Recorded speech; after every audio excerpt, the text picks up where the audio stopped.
누가복음 5장 1절부터 11절 말씀 한 절씩 교독해서 읽도록 하겠습니다. 누가복음 5장 1절부터 11절입니다. 무리가 몰려와서 하나님의 말씀을 들을새 예수는 게네사렛 호숫가에 서서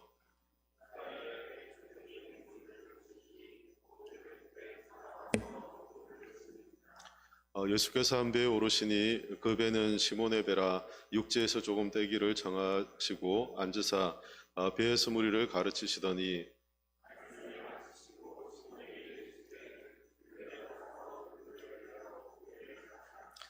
시몬이 대답하여 이르되 선생님 우리들이 밤이 새도록 수고하였으되 잡은 것이 없지만은 말씀에 의지하여 내가 그물을 내리리이다 하고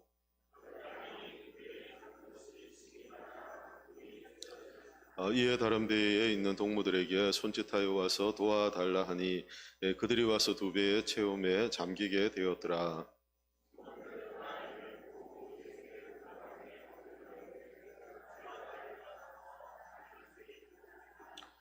이는 자기 및 자기와 함께 있는 모든 사람이 고기 잡힌 것으로 말미암아 놀라고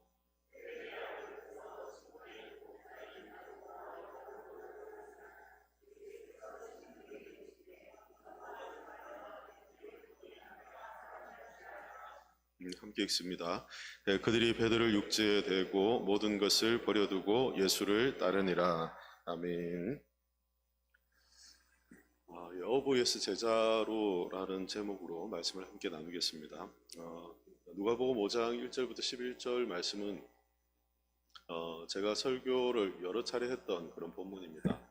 그리고 또 설교라기보다 말씀 나눔에서 사용하는 예로 많이 사용했던 그런 본문입니다. 제자 훈련하면 제자 훈련에서 D형 QT라는 걸 배우게 되는데요. D형 QT를 배울 때 가장 쉬운 예시로 이 본문을 선택해서 QT를 배우게 합니다. 제가 그 대학생 때 1학년 때 IBP라는 이제 선교단체를 이제 소속해서 이제 처음에 QT 훈련을 받았거든요.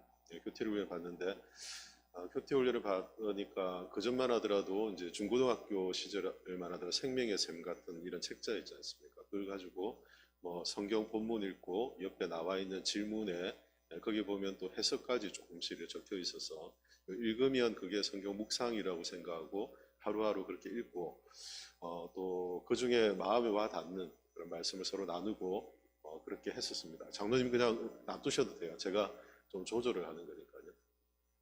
제 성향상 처음엔 조금 낮게 하다가 나중에 이렇게 피치를 올리고 이렇게 해야 제가 이렇게 담긴 걸 자연스럽게 얘기할 수 있는 것 같아요. 그래서 그때만 하더라도 그렇게 이제 묵상하는 것이 말씀을 잘 나누는 것이고 또 그렇게 해서 은혜를 많이 받았던 기억이 납니다. 그래서 중고등부 시절에 수련회를 가면 항상 다녀오면 이렇게 정규 구독하거나 아니면 책자를 사거나 이렇게 해서 생명의 삶 이런 것들 가지고 큐티를 했던 기억이 나고요. 저희는 고신적 교회였기 때문에 SFC에서 나왔던 큐티집이 있었습니다. 아주 얇고 아주 교단에서 이제 저렴하게 이제 교회들에 공급해 주는 게 있었는데요. 그걸 가지고 아마 우리 중고등부 시절에 같이 나눴던 것 같아요. 나눴고 여기가 대학생이 되어서 이제 대학교 이제 선교단체 안에서 이제 큐티를 좀 전문 큐티를 전문적으로 이제 배운다고 PBS라는 형식으로 이 큐티를 배우기 시작했습니다. 처음에 굉장히 열정적으로 이제 큐티나 또 성경 공부를 배워보려고 익숙해지려고 굉장히 많이 노력을 했습니다. 그래서 강의도 따로 듣고 그리고 그걸 가지고 굉장히 많이 준비도 하고 그렇게 했습니다. 제자 훈련 이렇게 받으시는 분이나 요즘 양육반 하시는 분들도 과제가 있으니까 과제 안에 그런 것들을 다 이렇게 하시려면 시간들이 꽤 많이 걸리시죠. 그걸 이제 잘 준비하려면 한두 시간 가지고는 되지 않고 또 준비하더라도 이 끝이 잘 안 납니다. 왜냐하면 이게 좀 완전한 것 같지 않아서 이게 온전한 답인가 이런 질문이 자꾸 생기기 때문에 이제 끝이 좀 잘 안 나는 경향이 있습니다.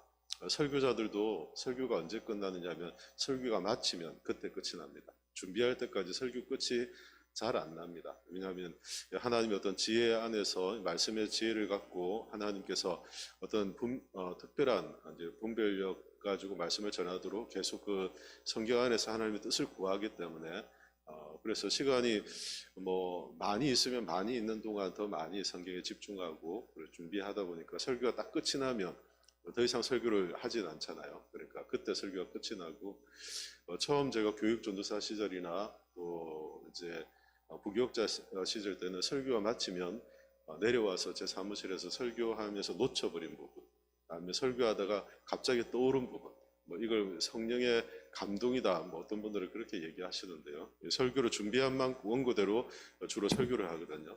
그런데 설교하다 보면 뭔가 떠오르는 생각들이 있어요. 근데 이걸 자꾸 말하고 싶은데 이제 이걸 이제 그걸 말하지 않고 그걸 이제 설교가 마치고 내려오면 그것을 다시 정리해 둡니다. 그래서 그걸 다음에 설교할 때는 이렇게 해야지라고 정리해 두는데 제가 정리해 두고 다시 본 경우는 거의 없었던 것 같아요. 정리만 이렇게 열심히 했던 거죠. 그래서 지금은 정리도 하지 않습니다. 설교가 끝나면 그때 설교가 끝이 나는 거죠. 그 전까지는 계속 설교 준비 시간이고 설교하는 중에도 혹시나 이게 놓치거나 내용들이 다른 길로 갈까봐 계속 여기에 이제 이게 관심이 이쪽에 집중이 되어 있습니다. 집중이 되어 있고 그래서 제가 설교할 때 보면 뭔가 좀 흐트러지거나 이렇게 하면 좀 산만해지고 집중이 잘 안 되는 이유가 제 성향상 그렇습니다. 성향상 이것에 집중되어 있기 때문에 뭔가 흐트러지면 이 흐트러짐 때문에 집중이 이렇게 깨어지는 경우들이 많더라고요.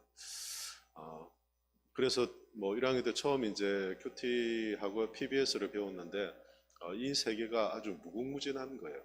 무궁무진하다는 것은 이제 무슨 말이냐면 해도 끝이 없는 해도 끝이 없는 그런 이제 방법들 이런 것들을 이제 보게 되더라고요. 그래서 제가 처음 이제 큐티나 이제 개인 성경 공부 PBS를 배울 때 이제 뭐 이런 방법대로 성경을 묵상하고 그래서 하루에 성경 본문을 가지고 한 5번에서 7번 정도 읽고 그 읽은 말씀 안에서 강조되는 부분들을 찾아내고 또 뭐 주제죠. 주제를 찾아내고 거기서 하나님을 찾아내고 우리가 본받을 바들을 찾아내고 그러면서 각 요소들을 하나씩 찾아내는 걸 계속합니다.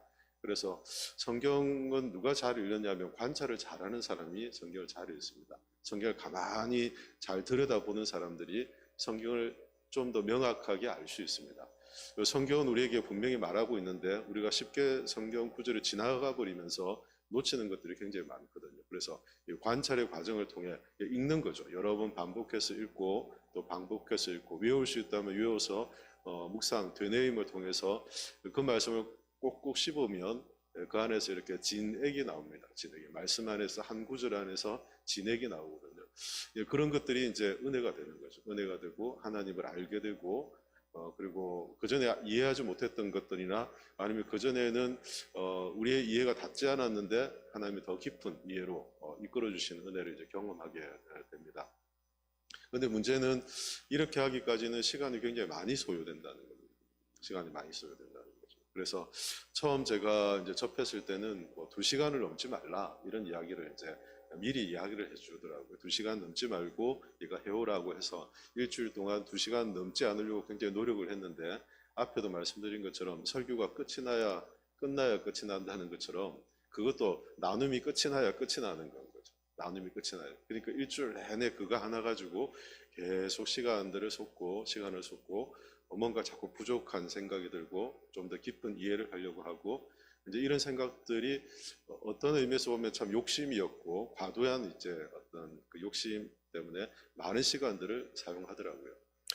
저는 집에서 아무 일 없이 놀는 사람들은 죄송합니다. 집에서 그냥 시간이 많은 분들은 그렇게 하시면 좋다고 생각을 해요. 여러분들이 집에서 특별한 일 없이 뭐 가정 돌아보는 일 정도 그래서 특별한 일이 많지 않고 하루에 6시간 뭐 아니면 한 2-3시간 정도 성경 공부할 수 있다고 생각하면 그렇게 하시면 참 좋을 것 같아요. 여러분의 인생에 굉장히 놀라운 변화가 일어납니다.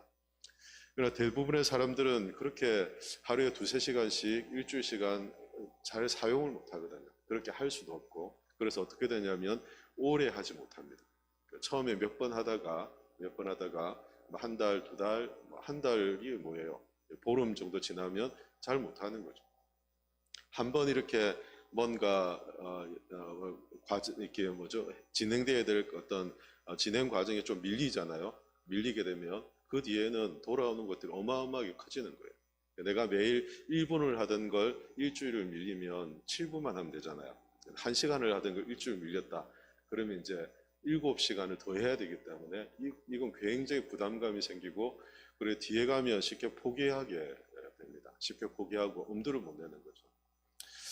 이렇게 뭐 대학생 때 이제 PBS나 성경 큐티에 대한 이제 공부들을 하고, 그래서 뭐 방법들이나 어떻게 해야 되는지 이런 것들을 굉장히 많이 관심을 갖고 했는데, 신학 대학원에 갔더니 총신에 가면 아나톨레라는, 이제 지금도 있는지 모르겠습니다만 제 때만 하더라도 아나톨레 IBF 출신들이, 선교단체 출신들이 주로 이제 아나톨레에서 성경 공부를 했었거든요.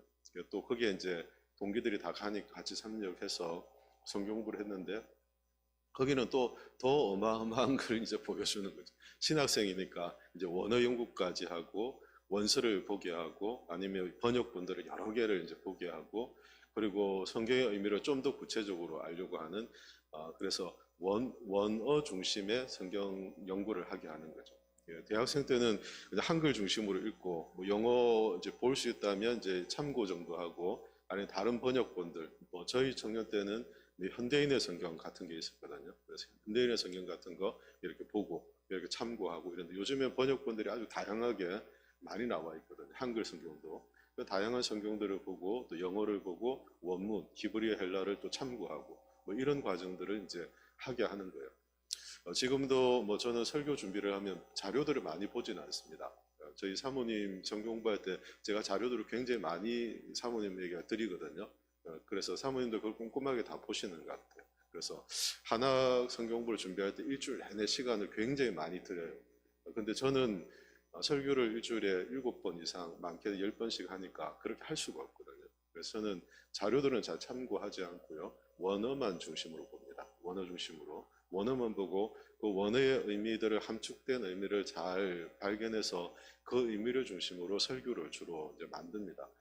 그래서 뭐 자료를 많이 수집해서 그 자료를 가지고 그 안에서 뭔가를 요약하고 정리하는 그런 이제 사람들의 생각들을 막 가져오는 게 아니라, 성경 안에서 원래 의미가 뭔지를 보고 그 의미 하나를 가지고 설교 전체를 만들어가는 그런 설교를 준비합니다. 그래서 어떤 때는 설교할 게 좀 많을 때도 있고, 어떤 경우는 그 의미가 좀 제한적이어서 설교할 부분들이 좀 제한적이고 뭐 그럴 때도 있습니다. 그렇지만 뭐 주어진 대로, 준비한 대로, 설교가 짧으면 준비한 만큼 설교를 하고, 또 설교가 길면 긴 만큼 준비한 만큼 하고, 그렇게 합니다. 그래서 어떤 경우는 지난번에 제가 체크를 해봤더니 제가 가장 짧게 설교했던 때가 있는데, 그때 16분 정도를 설교했던 때가 있더라고요. 그만큼 준비할 게 없었기 때문에, 준비하는 게 제한적이었기 때문에 아마 그렇게 했던 것 같아요. 그리고 또 설교가 길어질 때는 그것보다 훨씬 길게 또 1시간 이상씩 뭐 설교할 때도 있는 것 같아요.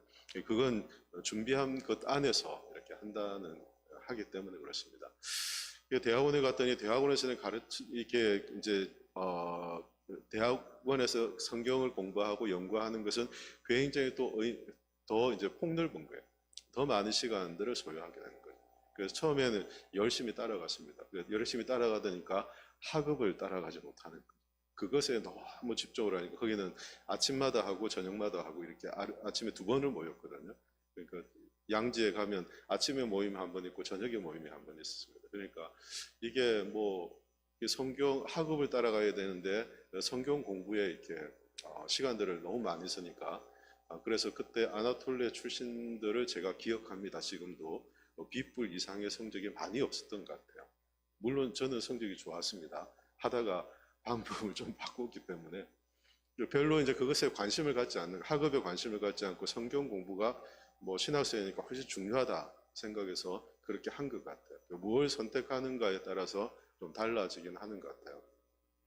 그때 제가 이제 깨달았던 게 뭐냐면, 이렇게 해서는 오래 우리가 말씀을 공부하고 말씀을 읽고 말씀을 묵상하는 것은 누구에게나 쉽게 할 수 있는 것은 아니구나. 우리가 어떻게 좀 롱런 할 수 있는, 좀 오래 우리가 말씀을 묵상하고 말씀을 가까이 하고 말씀을 친근히 대할 수 있는 방법들은 없을까라는 것을 이제 생각하기 시작한 거죠.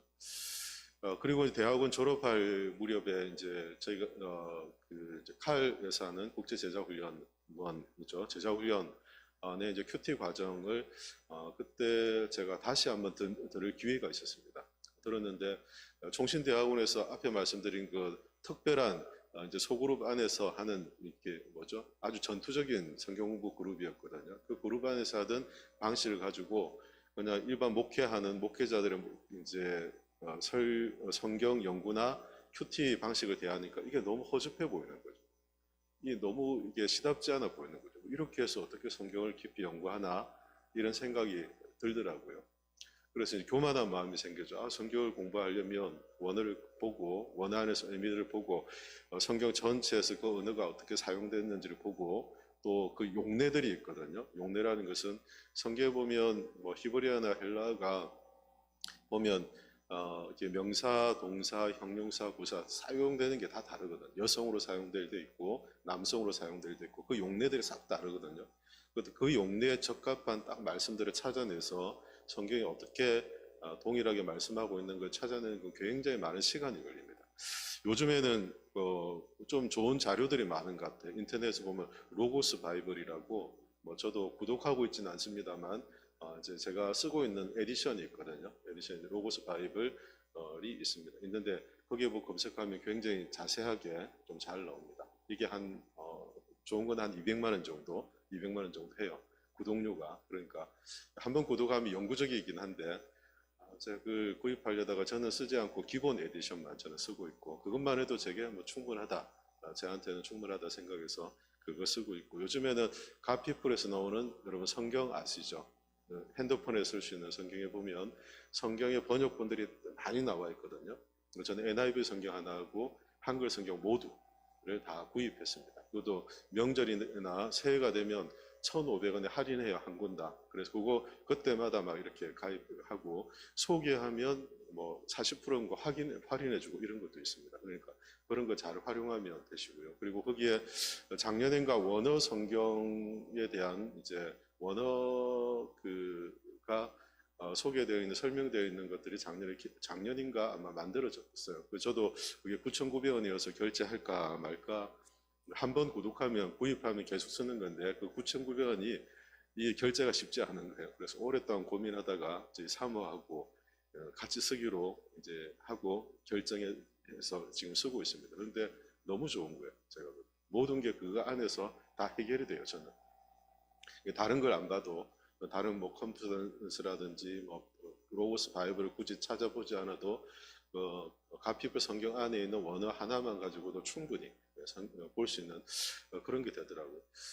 그래서 이제 그런 자료들을 가지고 이제 성경을 보고 성경을 묵상을 하는 것하고 그냥 성경을 읽고 그 느낌이죠. 느낌. 자신에게 든 내게 어떤 감동이 있는가, 내가 어떤 마음이 드는가, 자신한테 감각적인 어떤 감각적 체험을 중심으로 하는 성경 읽기와는 굉장히 다른 것이죠.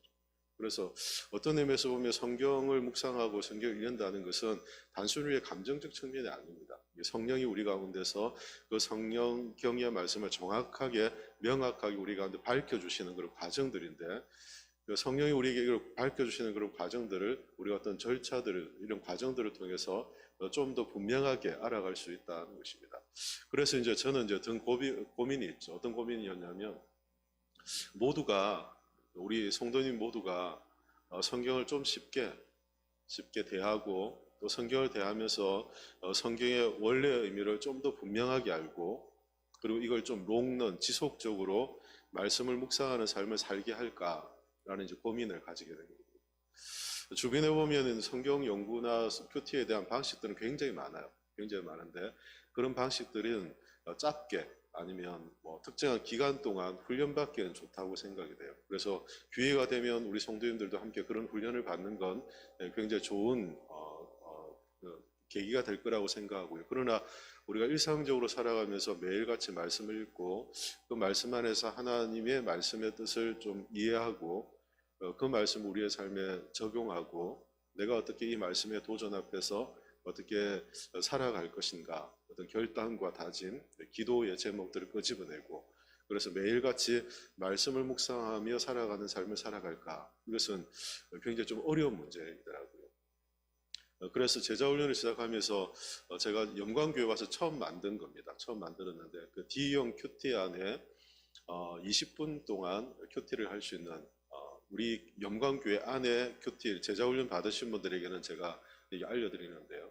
20분 정도 안에 말씀을 읽고 묵상하고 또 기도하고 기도도 30분을 넘어가지 않도록 그래서 이것이 지속될 수 있도록 그래서 1년 365일이면 우리가 주중에라도 월요일부터 금요일까지 아니면 매일 아니면 특정한 날을 정해서 내가 이 시간 30분이면 말씀을 읽고 묵상하고 그 말씀 안에서 내가 오늘도 말씀을 의지하고 살아갈 수 있는 충분한 시간이다 라는 걸 확신할 수 있는 훈련을 이제 만든 거죠.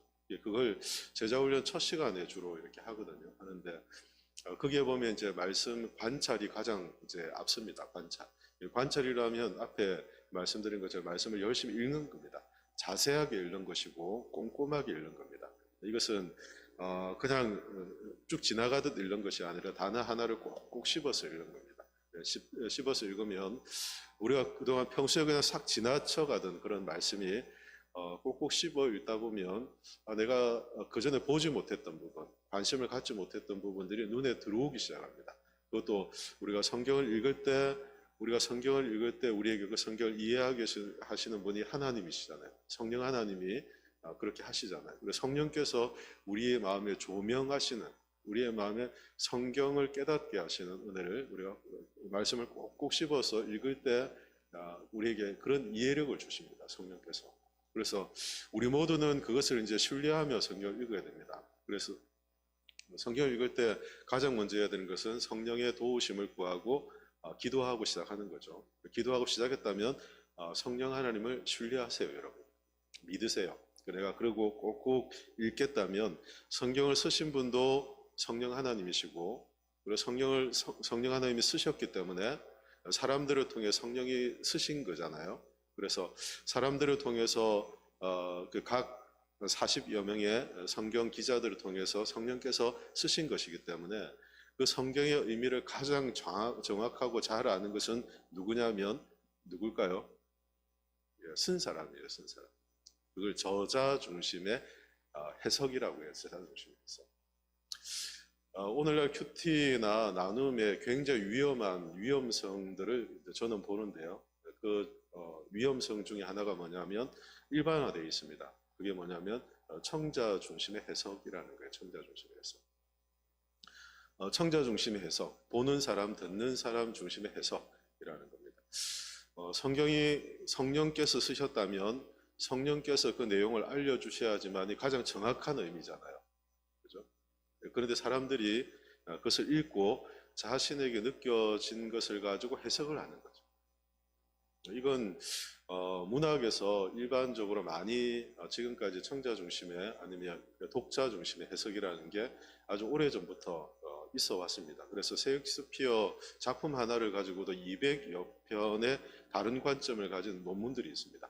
그러니까 셰익스피어가 이제 작품을 만들었는데 그 작품이 셰익스피어의 의도와 상관없이 읽는 사람들이 해석하는 것에 따라서 그 작품은 달라진다는 거죠. 이게 이제 청자 중심 아니면 독자 중심의 해석이라는 거거든요. 만약 성경을 우리가 그렇게 읽는다면 굉장히 큰 이제 위험성이 생기는 거죠. 왜냐하면 성경은 성령께서 우리에게 주시는 이 세상에 주시는 하나님의 말씀인데 사람들이 읽고 그것을 자의대로 자신의 생각대로 자신에게 주어진 감정대로 그것을 해석하기 시작한다면 성경을 쓰신 분의 하나님께서 쓰신 의도와 전혀 상관없는 나의 감각이나 경험, 내 생각에 이 성경이 국한되어 버리는 것입니다. 제가 왜 이렇게 쉽게 빠져갈 수 있다고 생각하느냐면 제가 중고등부 때 이렇게 큐티를 성경을 읽었거든요. 중고등부 때 이제 저희가 모여가지고 수련회 다녀오면 또 당분간 한두 달 또 교회 주일날 모이면 성경 공부 마치고 큐티 나눔하고 뭐 이렇게 하거든요.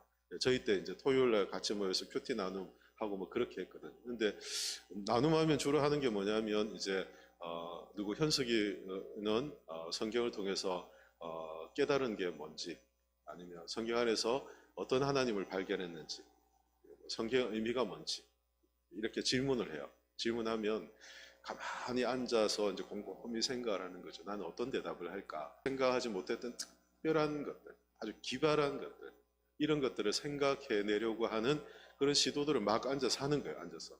내 차례가 오기 전까지 계속 머릿속으로는 뭘 생각하냐면, 아, 제가 이걸 말했으니까 난 요거 얘기해야지, 제가 이거 말했으니까 난 요거 얘기해야지 하면서 내게 든 생각들을 중심으로 대답했던, 제가 중고등부 때 이야기입니다. 근데 이런 어떤 성경 나눔은 지금도 제 주변에 굉장히 많이 있습니다.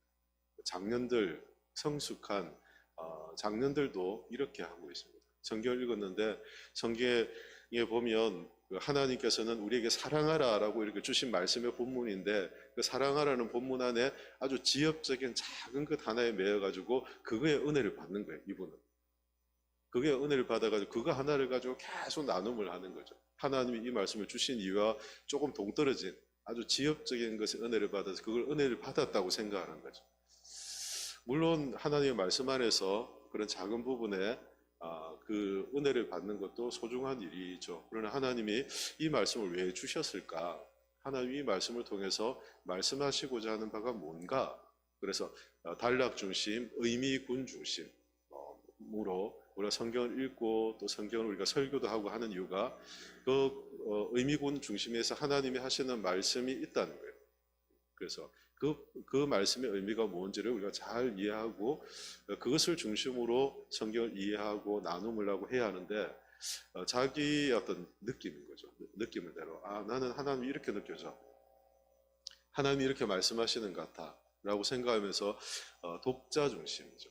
자기가 읽은 대로 성경을 해석하려고 하는 그런 시도들을 굉장히 많이 해요.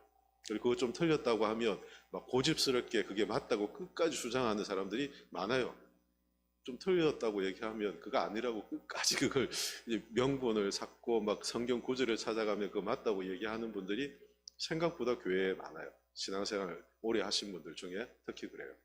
참 이게 무서운 거죠, 사실은. 근데 성경은 누가 우리에게 알려주시는 것이 가장 명확한 정확한 이제 뜻이냐면, 하나님이 성령을 통해서 기록하셨기 때문에 성령이 우리 가운데 그것을 잘 분별하게 하시고 깨닫게 하실 때 우리가 성경을 잘 이해할 수 있습니다. 그래서 성경을 읽을 때는 기도해야 되고, 설교를 들을 때도 기도해야 되고, 말씀을 대할 때는 기도함을 통해 성령의 도움을 구해야 됩니다. 그리고는 성령께서 우리에게 이 성경 말씀을 잘 이해할 수 있도록 도와주신다는 확신을 가지고 성경을 읽어야 돼요.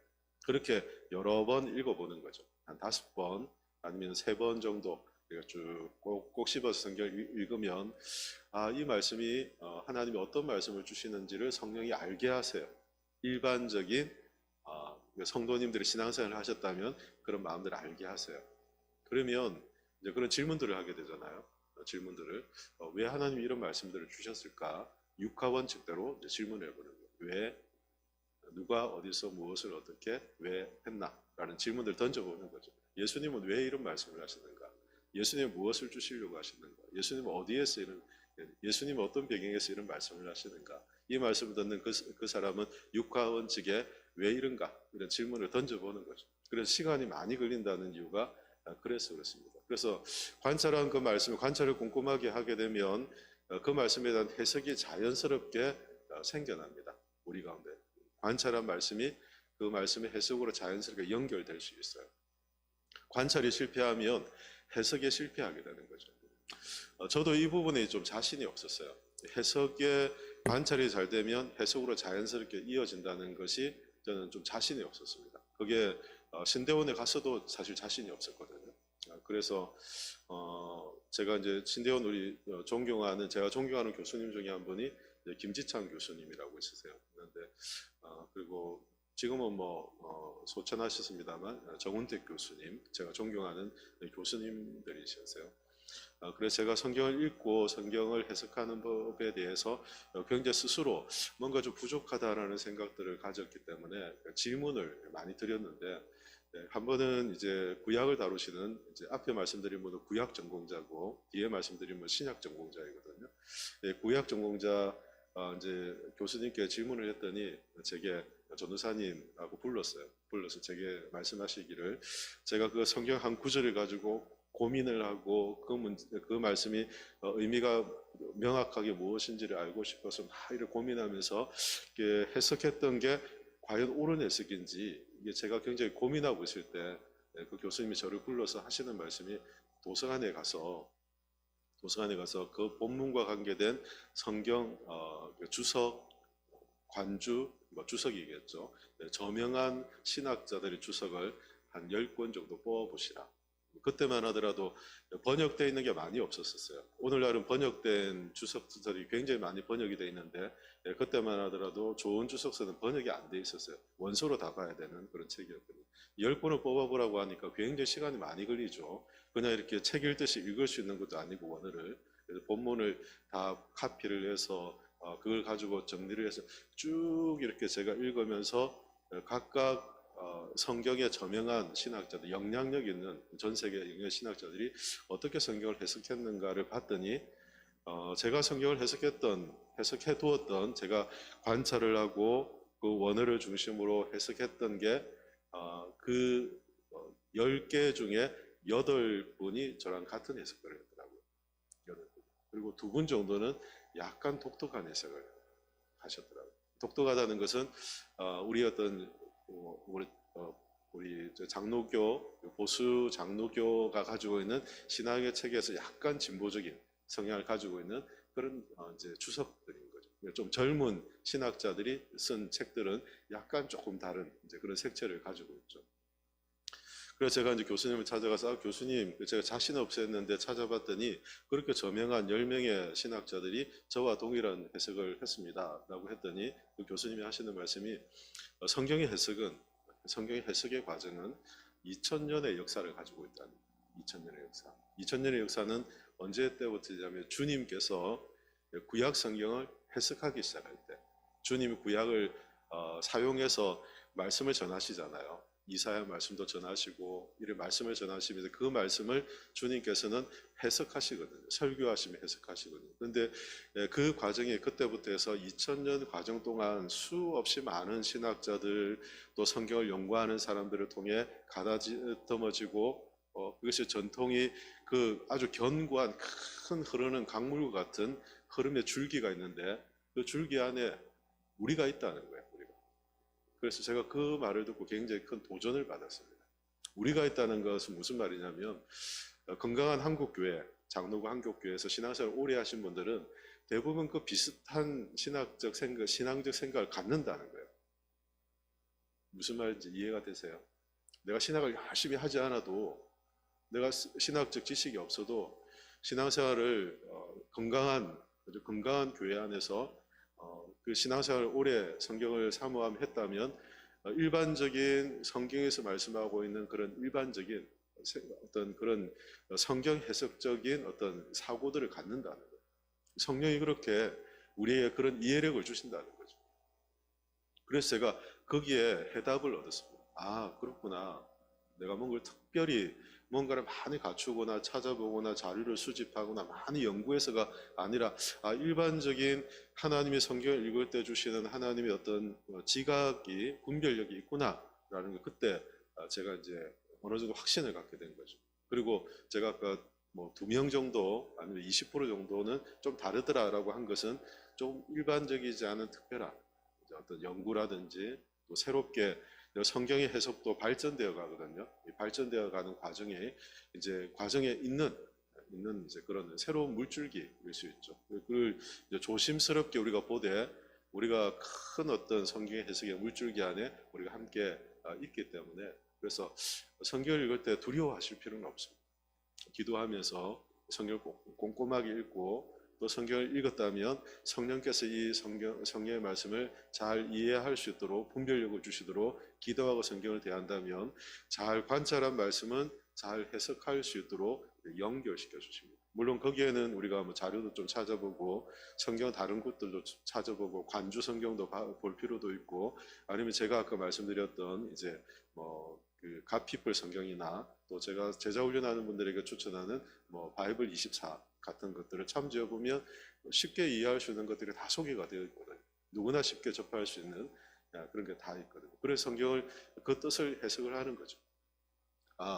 내가 읽었던 이 말씀 안에서 왜 이런 주님의 말씀이 있는지를 찾아보니까 주님께서 이런 의미로 말씀을 하셨겠구나라고 이제 해석을 하기 시작하는 거죠.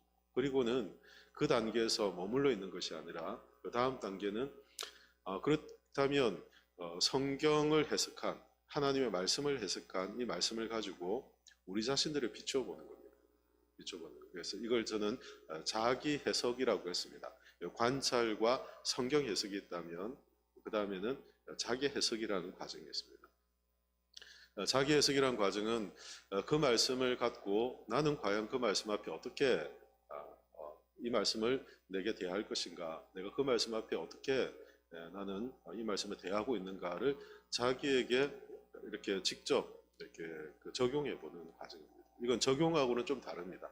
적용하고는 다른 거죠. 가령 예를 들어서 오늘 제가 나눌 건데요. 예수님이 베드로를 부르셨잖아요. 베드로를 부르셨는데 베드로의 상황을 보면 밤새 고기를 잡았지만 헛수고였습니다. 그리고 그물을 싣고 하루 일과를 마무리하고 다음 날 고기를 잡으려고 준비하는 그런 이제 상황에서 배를 좀 육지에서 띄우기를 바라는 말씀을 이제 읽게 되죠. 읽게 될 때 과연 나는 그 주님의 요청 앞에 내가 순종할 수 있는 사람인가? 순종할 수 있는 사람인가? 그렇게 자기 스스로에 대한 해석을 해보는 거죠. 적용을 해보는 거죠. 먼저는 그런 이렇게 질문을 해보고 나면 거기에 대한 대답들이 나옵니다. 그 대답들 질문으로만 그치면 안 되고요. 나는 순종할 수 있는 사람인가? 라는 건 그냥 질문인 거죠. 질문이고 그 질문 앞에 대답을 하는 거예요. 그게 이 대답이 자기 적용이라는 것입니다. 자기 적용. 이걸 이제 D형 끝에 느낌이라고도 하는데요. 자기 적용입니다.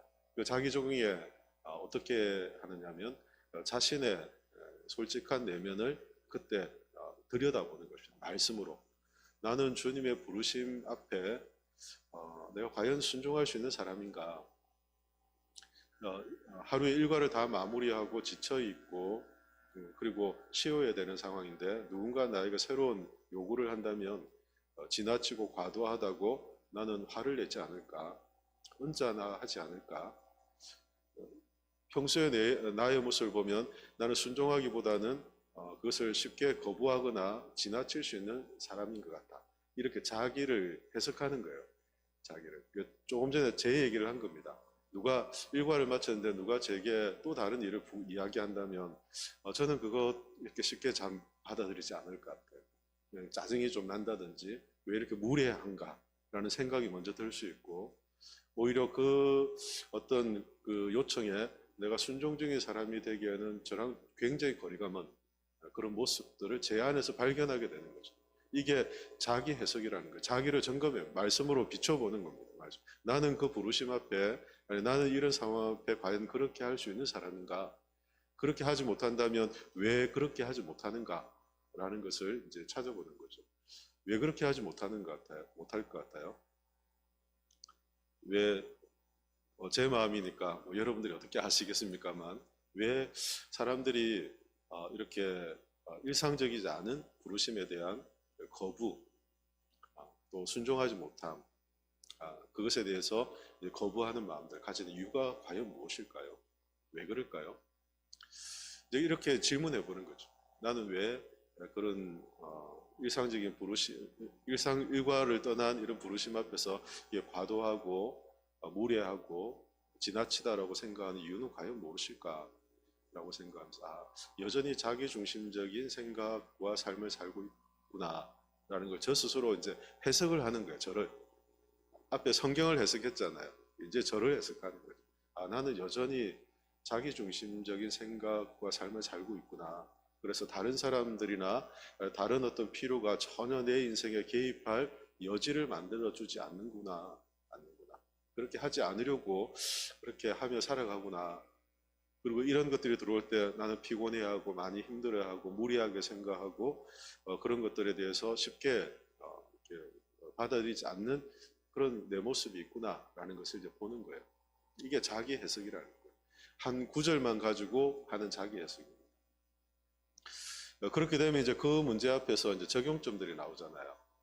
그러니까 성경을 잘 관찰하면 해석이 자연스럽듯이 나를 잘 관찰하면 적용점들이 나오거든요. 적용점들이. 그래서 적용점들을 찾는 거예요. 어떤 적용점이냐면 그렇다면 자기중심적인 삶을 어떻게 벗어날 수 있을까? 나는 어떻게 자기중심적이지 않은 삶을 살아갈 수 있을까? 예수님은 낮고 낮아짐을 통해서 섬김의 방식을 통해 하나님 나라를 세워간다고 하셨는데 어떻게 나는 이 낮아짐과 섬김의 방식을 배워갈 수 있을까?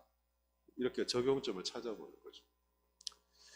그래서 뭐 이렇게 뭐라고 해야 좀 적용점을 이렇게 껑충 띄어서 적용한다면 나는 낮아지고 섬기는 삶을 살아야 되겠다. 이렇게도 할 수 있겠죠.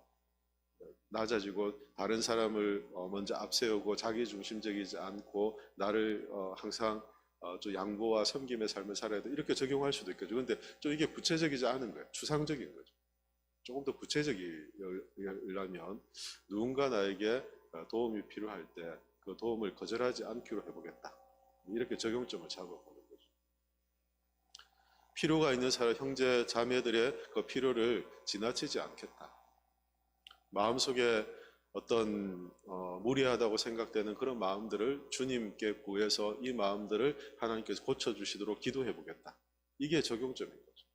그러니까 성경을 우리가 읽고 성경 안에서 하나님의 뜻을 알고 그 말씀을 적용한다는 것은 말씀의 의미대로 정확하게 이해하고 그 말씀을 해석해서 우리 스스로를 바라보고 이 말씀이 조명된 다음에 우리 안에 이 말씀이 적용되지 않는 이 말씀대로 살아가지 않는 부분들을 우리가 하나님 앞에 가져가는 거죠. 그리고 그 부분들이 고쳐지고 변화되도록 적용점들을 삼는 거죠. 그래서 적용점들을 쭉 이제 나열하게 될 수 있는 거죠. 이렇게 관찰을 하고 잘 읽고 잘 읽은 말씀이 우리의 건강한 신앙 안에서 이렇게 잘 해석이 되고 성령의 도우심 안에 그리고 그랬다면 그 말씀이 우리 안에 잘 해석되는 과정이 필요합니다. 대부분의 한국교회 성도들이 잘 못하는 부분들이 바로 이 부분입니다. 자기 이야기를 잘 못하는 거예요. 나의 어떠함을 잘 이야기하지 못하는 부분. 그래서 관찰 해석하고 그리고 느낌을 이야기하든지 자기 해석을 이야기하라고 하면 자꾸 추상적이고 아니면 좀 거리가 먼 이야기들을 자꾸 하고 뭐 기도하면 되죠. 기도해야죠. 틀린 건 아니에요. 말씀 읽어야 되죠. 틀린 건 아니에요. 그러나 자신의 삶을 고쳐가려고 하는 그런 말씀 안에서 자신의 삶을 고치려는 결단은 좀 동떨어진 그래서 그런 모습들을 이제 보게 되는 것입니다. 정말 내 인생에 내가 말씀 안에서 치유해야 될 부분이 뭔가 말씀 안에서 내 삶이 변화될 부분이 뭔가 내가 오늘 이 말씀을 대하면서 하나님이 나를 다루시고자 하시는 부분들이 무엇인가를 말씀 안에서 내가 배우고 또 그 말씀의 도전 앞에서 내가 새로워지려고 하는 그런 마음의 열망들 이것이 한국 교회 성도들에게 많이 좀 부족하다는 생각합니다. 그렇게 하면 적용점들을 찾는데 그렇게 하지 않으니까 적용을 힘들어하는 거예요. 항상 적용점을 찾지 못하는 거죠. 저희 교회가 금요 기도회를 수요 기도회로 전환하고 그래서 이제 수요일은 기도회, 금요일은 소그룹 중심의 나눔을 하려고 그렇게 계획합니다. 여러 가지 것들을 고민하고 또 방식들을 어느 정도 이제 구체화시켜 가고 있는데요. 거기에 앞서서 누가 리드할 건지, 누가 인도할 건지부터 제게는 큰 숙제입니다. 누가 리드하냐면 누가 권사님들, 장로님들 하면 되지 않을까라고 생각할 수 있지만 정말 잘 준비된 리더, 인도자인가? 라는 질문을 갖고 잘 준비된 자들이 이걸 인도해 가야 되기 때문에 제게는 이제 숙제거리인 거죠. 그저 모아놓고 모이라 하면 사실은 어떻게 흘러갈지를 잘 몰라서 사실 그래서 약간 숙제이긴 합니다. 그래서 저희가 함께 모여 있는 이 이제 자리에서 함께 소그룹 나눔이 어떻게 되어야 되는지 그리고 소그룹 안에서 어떻게 말씀을 우리가 가지고 함께 질문을 하고 질문에 대한 답을 하고 하는 것을 좀 익숙하게 배워가는 과정이 필요하겠다라는 생각을 제가 가졌습니다. 그래서 오늘 읽은 말씀을 가지고 제가 몇 가지 질문들을 가져왔는데 한번 PPT 이제 보여주시겠습니까? 네, 지금부터 이제 시작하는 겁니다. 우선은 보시면 소그룹 나눔 있는데요. 말씀을 묵상하고 서로 격려하며 함께 성장하는 시간. 우리가 나눔을 하겠다라고 하는데 이 나눔을 하는 중요한 목적이 뭐냐면 이것은 말씀을 함께 묵상하기 위한 것입니다.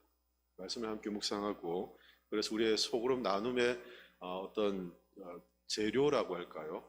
중심은 말씀이라는 것이죠. 말씀을 중심으로 우리의 삶을 우리가 함께 나누고, 또 말씀으로 서로 격려하고, 또 말씀으로 함께 성장하는 시간, 이것이 소그룹 나눔의 시간이 되어야 합니다. 대그룹과 소그룹 두 가지를 이야기할 때 주일 예배나 수요일, 금요일 같은 경우는 예배로 모이지 않습니까? 그래서 설교자가 앞에 설교하면 청중들이 설교를 듣고 이제 말씀을 선포하고 듣는 과정으로 되어 있습니다. 이런 대그룹의 예배는 주로 선포이기 때문에 말씀을 듣는 과정입니다. 설교자가 기도하고 준비한 해석된 말씀을 여러분들에게 주는 거죠. 그리고 어떤 경우는 적용점까지도 이제 여러분들에게 우리 이렇게 해야 됩니다. 여러분들의 마음이 이렇게 돼야 됩니다라고도 이야기하기도 합니다.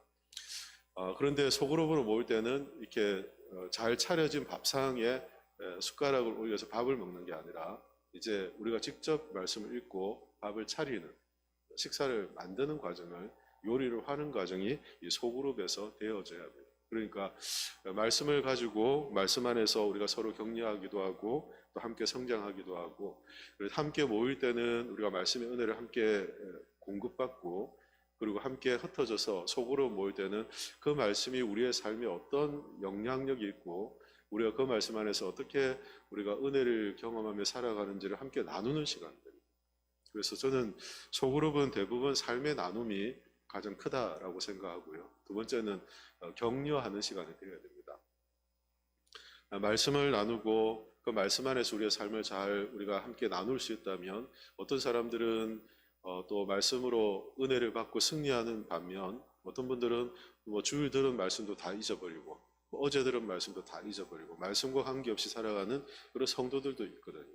그런 성도들을 다시금 말씀으로 세워주는, 격려하는 것입니다. 말씀으로 어떻게 살아가야 할지를 보여주는 것이죠. 그래서 말씀 안에서 은혜를 받고 살아가는 성도들의 나눔을 통해서 이것이 예수 믿는 그리스도인의 삶이구나, 우리가 어떻게 성도로 살아가야 될지의 어떤 모범들을 보기 시작하는 거죠. 그걸 배우는 것이죠. 어떻게 말씀 안에서 내 삶을 공유하고 내 삶을 함께 나누고 말씀 안에서 위로함을 받고, 어떻게 말씀이 우리가 위로되며 그 안에서 견고하게 우리를 세우시는 은혜를 누릴 수 있는 것인가, 이것을 나눔을 통해서 함께 배워갈 수 있는 것입니다.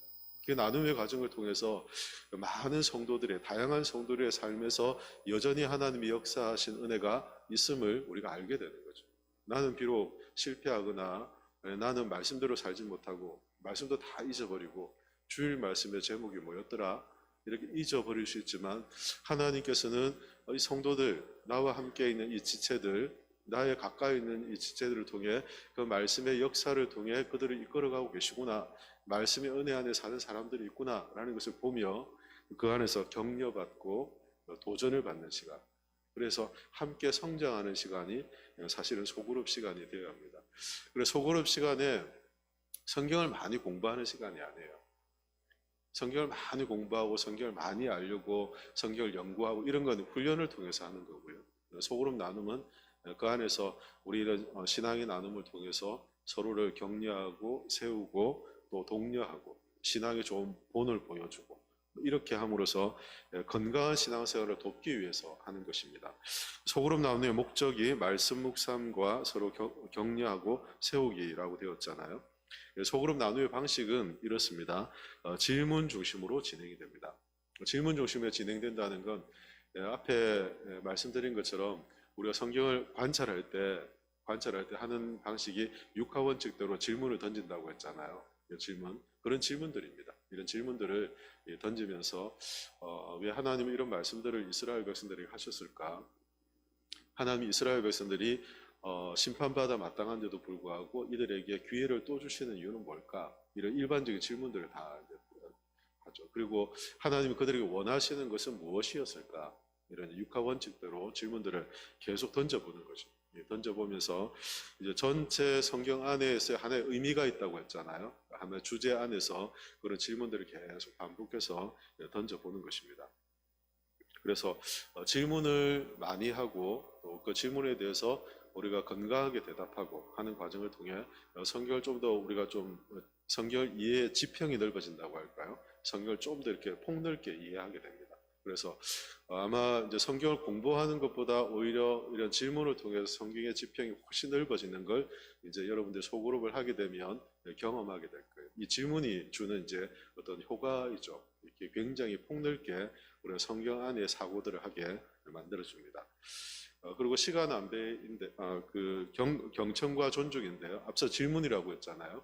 그래서 다양한 생각들을 서로가 가지고 있고 또 다른 생각들 앞에 얘기한 것처럼 큰 줄기가 아닌데 조금 이렇게 다른 새로운 어떤 물줄기 같은 이렇게 곁까지 붙잡고 막 거기에 은혜 받는 이 성도들이 있거든요. 또 이렇게 하다 보면 막 여기에 막 은혜 받아가지고 거기에 막 이렇게 얘기하는 성도들이 있거든요. 근데 그걸 잘 경청해 줄 알아야 됩니다. 경청하고 물론 큰 줄기를 우리가 물줄기로 흘러가고 있기 때문에 그 흘러가는 물줄기가 방향을 선회하지 않도록 잘 물줄기를 지켜가면서 그런 경청이 필요하다는 걸 이제 알게 돼요. 그래서 무엇이 필요하냐면 시간 안배가 필요합니다.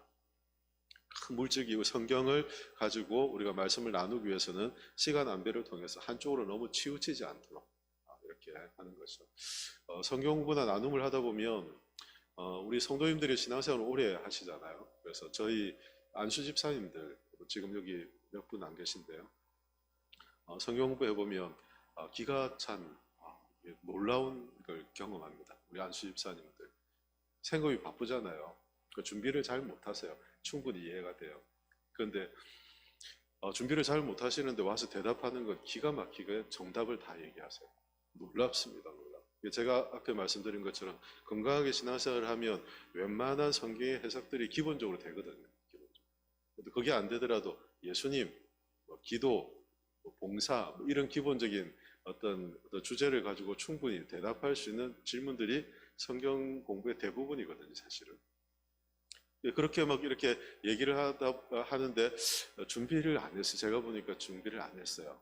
답도 이렇게 베껴 온 것 같아. 누구 거 보고 이게 제자 훈련하다 보면 앞에 제자 훈련하신 분 공책 이렇게 베껴서 오는 분들이 있거든요. 답을 딱 들어보면 이분은 베껴 왔다라는 게 탁 들려요. 왜냐하면 제가 제자 훈련할 때 마지막으로 정리해주는 멘트가 있거든요. 그 정리해준 멘트를 그대로 얘기하는 분들이 개중에 한 번씩 있어요. 개중에.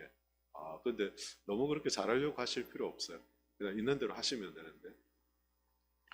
그냥 옮겨왔구나. 잘하고 싶은 욕심이 있구나. 그런데 준비는 안 됐구나. 근데 그분들이 이렇게 뭔가 질문을 하면 얘기는 굉장히 장황해요. 어디까지 가느냐면 자기 어릴 때까지 돌아가요.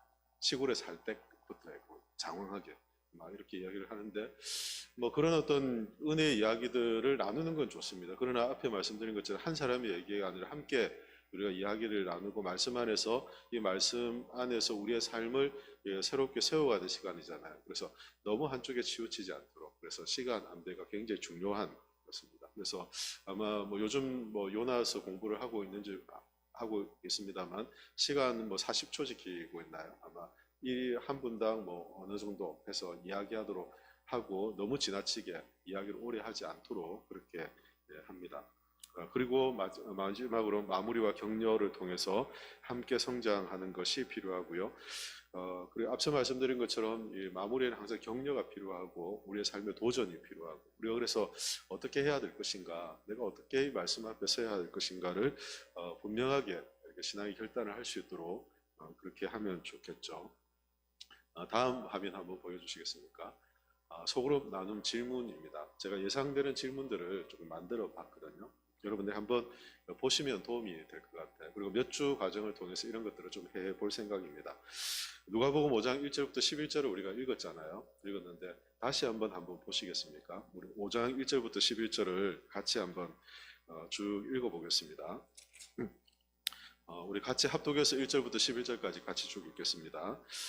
무리가 몰려와서 하나님의 말씀을 들을새 예수는 게네사렛 호숫가에 서서 호숫가에 배 두 척이 있는 것을 보시니 어부들은 배에서 나와서 그물을 싣는지라.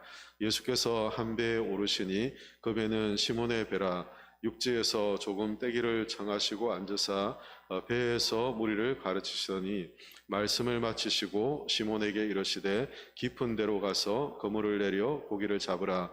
시몬이 대답하여 이르되 선생님 우리들이 밤이 새도록 수고하였으되 잡은 것이 없지만은 말씀에 의지하여 내가 그물을 내리이다 하고 그렇게 하니 고기를 잡은 것이 심히 많아 그물이 찢어지는지라.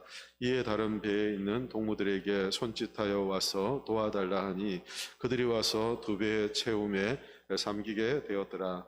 시몬 베드로가 이를 보고 예수의 무릎 아래에 엎드려 이르되 주여 나를 떠나소서 나는 죄인이로소이다 하니 이는 자기 및 자기와 함께 있는 모든 사람이 고기 잡힌 것으로 말미암아 놀라고 세베대의 아들로서 시몬의 동업자인 야고보와 요한도 놀랐습니다. 예수께서 시몬에게 이르시되 무서워하지 말라 이제후로는 내가 사람을 취하리라 하시니 그들이 배들을 육지에 대고 모든 것을 버려두고 예수를 따르니라. 아멘. 성경을 이렇게 한 번, 두 번, 많으면 5번 정도까지도 읽을 수 있겠죠. 시간이 있으면 더 많이 읽으셔도 됩니다.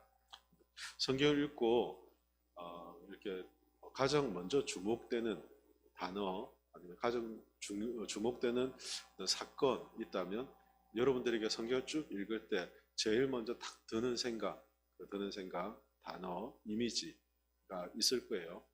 나는 이 성경 말씀을 읽을 때 어떤 생각이 먼저 탁 들었는지, 어떤 이미지가 탁 들었는지를 여러분 이제 생각해 보는 것입니다. 처음에 이 말씀을 통해서 하나님 우리에게 오감이라는 걸 주셨잖아요. 하나님 만드신 거고 우리에게 주신 건데 성경을 읽을 때 내가 가장 먼저 접하게 되거나 깨닫게 되는 게 뭔가를 이제 찾아보는 겁니다. 한번 질문을 한번 해봐야 되겠네요. 우리 김지연 권사님, 제가 오늘 현빈이가 드럼 치는 줄 알았는데 오늘 드럼을 너무 잘 치셔서 보니까 권사님이 드럼을 오늘 치시고 계셔서 감사합니다. 오늘 권사님 성경 읽고 쭉 처음 드는 이제 느낌 아니면 처음 든 단어, 이미지가 있다면 한 단어도 괜찮고 한 문장도 괜찮고.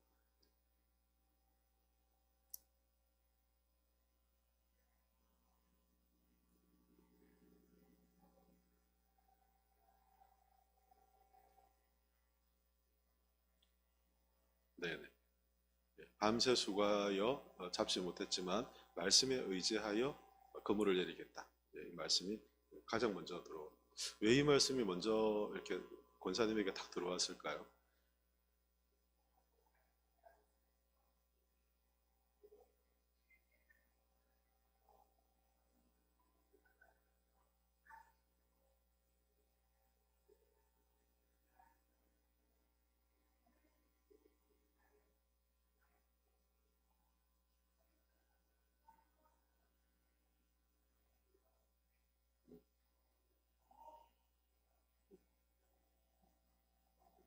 네네.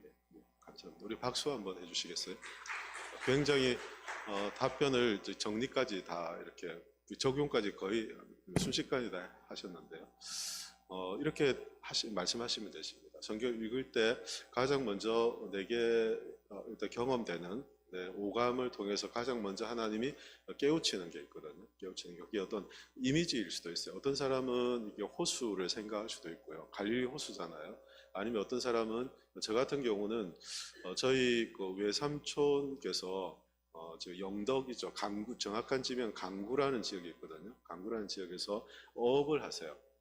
배를 여러 척 가지고 어업을 하시고 그리고 해센터 하시고 이런 걸 이제 하시는, 지금은 이제 엄만 아마 하시고 계신데요. 어릴 때 제가 이제 그래서 강구에 방학 되면 부모님이 보냈어요. 그냥 고속버스 타고 포항에서 내려서 포항에서 갈아서 이제 타고 몇 시간 걸려서 이제 그때 어릴 때 가면 기사분에게 부탁하면 딱 거기 내려주셨거든요. 가서 제가 그 방학 때 본 게 뭐였냐면 그물 깁는 거였어요. 그물 깁는 걸 방학 때 매일 봤습니다. 왜냐하면 그 고기를 잡으려면 그물들 다 손질해 놔야 되잖아요. 그 그물 손질하는 걸 굉장히 많이 봤고 그 앞에 넓은 여러분 그 강구에 가시면 영덕 조금 밑에 강구에 가시면 대게섬이 있거든요. 대게마을 그 맞은편 해변가입니다. 해변가인데 그 해변가에 저희 그 외가가 있는데 그 앞에 보면 이제 백사장 같은 이렇게 넓은 곳이 있는데 그 넓은 곳에 그물을 굉장히 또 오랫동안 수거해서 그물 손질을 해요. 그래서 제가 앞에 누군가 나에게 다시 부탁한다면 저는 이거 거절했을 거다, 무리하다라고 생각했던 이유가 제가 어릴 때 생각하고 봤던 그게 굉장히 강하게 남아 있습니다. 굉장히 힘든 일이고 비린내, 엄청난 비린내와 그 외에 그물 하나하나 손질하는 게 굉장히 힘든 일이거든요. 그물 하나하나 깨끗하지 않습니다. 바다 들어갔다 나왔던 거, 또 뭐 또 생선을 잡던 바다 대게 같은 것도 뭐 올라오고 하잖아요. 그러니까 이런 것들이 굉장히 지저분한 걸 일일이 다 손질하는 거 굉장히 힘든 일이거든요. 그걸 다 끝냈는데 다시 배를 띄운다? 이건 굉장히 어려운, 어부들에게는, 그런 경험이 있는 자들에게는 굉장히 더 어려운 그런 일들이 있겠죠. 저는 그런 생각들을 하죠. 이제 그물하면 그 과거의 생각들이 다 이렇게 먼저 이미지가 떠오를 수 있다고 생각돼요. 사람마다 이런 떠오르는 이미지들은 다 다르거든요. 근데 그런 이미지를 하나님께 떠오르게 하시고 그런 이미지를 통해서 우리에게 가장 먼저 이렇게 체험하게 하시는 바들이 있습니다. 그걸 우리가 놓치지 않으려고 하는 게 굉장히 중요하고요. 그 다음 단계에 들어가면 질문들을 이렇게 할 수 있겠죠. 글씨가 너무 작네요. 먼저는 예수님께서 베드로의 배를 사용하신 장면에서 5장 1절부터 3절까지 있습니다. 관찰 질문에 보면 이제 이렇게 우리가 관찰할 수 있거든요. 성경을 쭉 읽으면 5장 1절부터 3절에 보면 예수님께서 베드로에게 무엇을 요청하셨습니까? 질문을 할 수 있겠죠. 뭘 요청하셨죠? 1절부터 3절에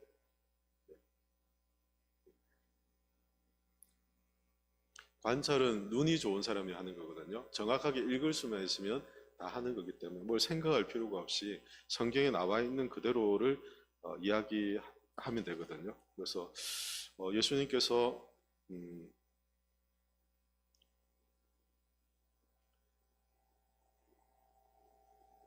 네, 예수님께서 하신 말씀이 뭐죠? 네네. 네, 육지에서 배를 조금 떼기를 청하시고, 예, 시몬의 배 육지에서 조금 떼기를 청하시고, 청하셨다 예수님의 말씀이잖아요. 그래서 예수님이 하신 말씀 이제 눈으로 보고 확인하는 게 관찰이거든요. 그렇다면 왜 예수님께서 베드로의 배를 육지에서 떼기를 원하셨을까라는 질문을 해보죠. 앞에 육하 원칙대로 질문을 한다고 했잖아요. 왜 그러면 예수님께서 배를 띄우기를 원하셨을까요? 라고 질문해 보는 거죠. 왜 그러셨을 것 같아요? 네. 네네. 뭐 제가 잘 들리진 않습니다만 권사님의 말씀을 전하시기 위해서 그러시겠죠. 네. 그렇죠. 많은 무리들은 이제 지금 예수님께 가까이 모여들었고 그 많은 무리들이 어떤 질서 유지나 예수님이 배를 조금 띄워서 효과적으로 말씀을 전하시기 위한 목적으로 예수님이 배를 조금 띄워달라라고 이렇게 말씀하셨겠죠. 그리고 또 하나를 우리가 더 생각해 볼 수 있겠죠. 배를 띄워라, 배를 좀 육지에서 좀 띄우라라고 하셨을 때는 왜 그런 말씀들을 하셨겠죠? 성경 전체가 지금 누구에게 주목되어 있습니까? 베드로에게 주목되어 있잖아요. 그죠? 그래서 무리에게 말씀을 가르치는 것과 함께 중요한 것은 예수님께서 베드로에게 말씀하시고 그의 삶을 변화시키기 위한 목적과 계획을 갖고 지금 예수님께서 베드로에게 말씀을 하신 거죠. 많은 배가 있는데 그 많은 배들 중에 베드로만 밤새 물고기 잡았겠습니까? 그 옆에 보면 동무들 부르잖아요. 동무들. 그 7절에 보니까 동무들 있잖아요. 그 동무들도 다른 배를 갖고 있었고 똑같이 그들도 배가 있었는데 베드로의 배에 주님이 찾아가신 것은 베드로의 삶을 부르시기 위한 목적으로 가셨다 이렇게 이야기할 수 있겠죠. 그렇다면 이제 해석이라는 질문에 보면 그때 베드로의 상황은 어땠을까라는 점. 주님이 이런 요청을 하실 때 베드로는 어떤 상황이었죠? 네. 2절에 보니까 그물을 씻는지라 어부들이 배에서 나와서 그물을 씻고 있었다. 이렇게 얘기하고 또 말씀을 이제 조금 더 보면 5절에 보면 밤새도록 수고하였지만 잡은 것이 없는 상태였다. 뭐 여기까지도 이야기할 수 있겠죠. 이제 이런 것들을 찾아서 읽는 것입니다. 찾아서 이제 답변하는 거죠. 베드로의 이런 상황들은 이런 상황들은 그저 이제 밤새 물고기를 잡았지만 잡은 것이 없었고 그물을 씻고 있는, 그래서 일을 하루 마감하고 내일 일을 준비하는 그런 상황으로 이제 해석해 볼 수 있겠죠. 적용 질문을 보면 만약 내가 밤새 일에 실패한 상태에서 예수님께 이런 요청을 들었다면 나는 어떻게 반응했을까? 이런 질문입니다. 베드로에게 주님께서 이제 질문하시고 베드로에게 기대하셨던 순종의 반응들을 주님께서는 기대하셨죠. 그런데 주님께서 나와 베드로와 같은 이런 상황에서 내가 그런 상황을 당했을 때 주님이 나에게 이런 요청을 하신다면 나는 과연 어떻게 반응할 것인가라는 것입니다. 그러니까 베드로의 상황을 좀 더 정확하게 알아야 주님의 요청이 나에게 어떻게 다가오는지를 알 수 있겠죠. 베드로의 상황을 정확하게 알아야 되는 거예요. 베드로가 밤새 수고하고 그리고 고기를 잡지 못하고 그리고 그물을 다 씻고 있고 이런 상황들을 잘 이해해야지만이 주님의 부르심, 주님의 요청이 이해가 되기 시작하는 겁니다. 그렇죠?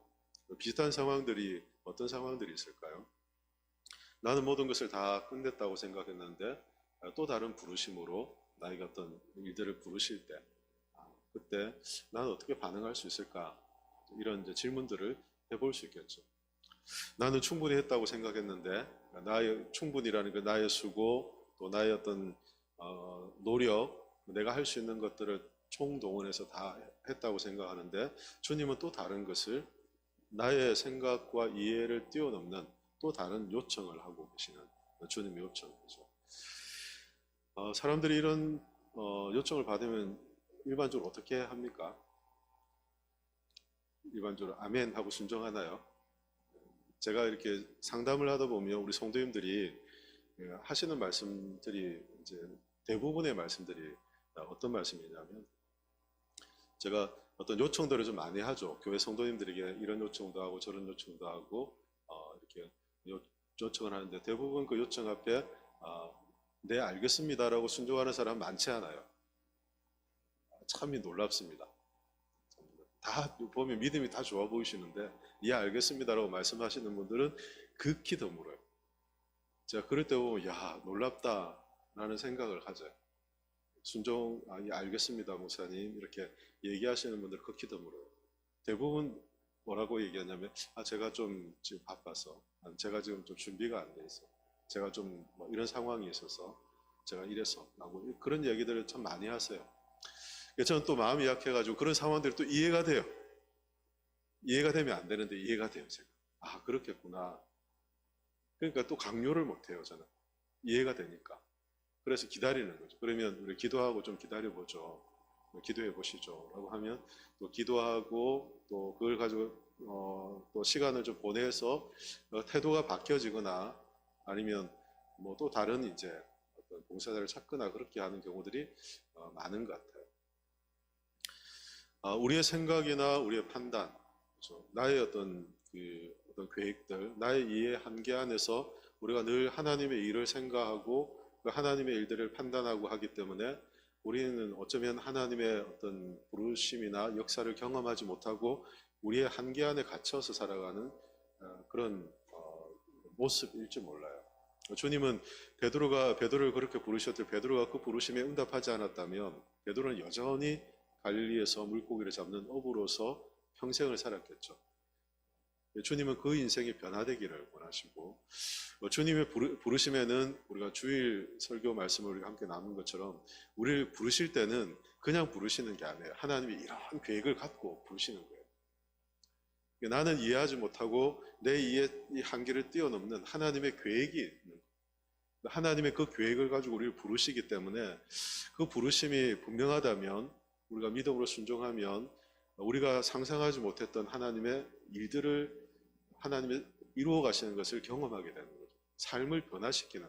제가 그래서 제목을 어부에서 제자로라고 했지 않습니까? 그런데 완전히 삶을 바꾸어 놓는 삶의 목적과 가치를 바꾸어 놓는 부르심이라는 걸 알게 되죠. 그저 너 좀 수고해. 너 이것 좀 봉사해 주면 좋겠어. 너 이것 좀 배를 좀 띄워주면 좋겠어라고 말하며 주님이 헌신을 우리에게 강요하는 것처럼 보이지만 주님이 우리를 부르실 때 그 헌신에는 우리가 기대하지 못했던 하나님의 계획하심이 있다는 것을 우리 기억해야 합니다. 주님의 부르심이 마치 그와 같다는 것입니다. 우리 또한 이런 이제 부르심을 당할 때 우리도 어떻게 반응하는가? 이제 우리의 마음들을 그대로 이야기하면 되겠죠. 저는 앞에 이제 말씀을 드렸으니까 여러분들이라면 어떻게 하실지 이런 걸 이야기해 보시는 것입니다. 예수님은 어떤 마음으로 베드로에게 이런 요청을 하셨을까? 예수님이 어떤 마음으로 이런 요청을 하셨을까요? 우리 이상순 권사님. 예수님이 어떤 마음으로 베드로에게 배를 좀 띄어라 라고 이렇게 얘기하셨을까요?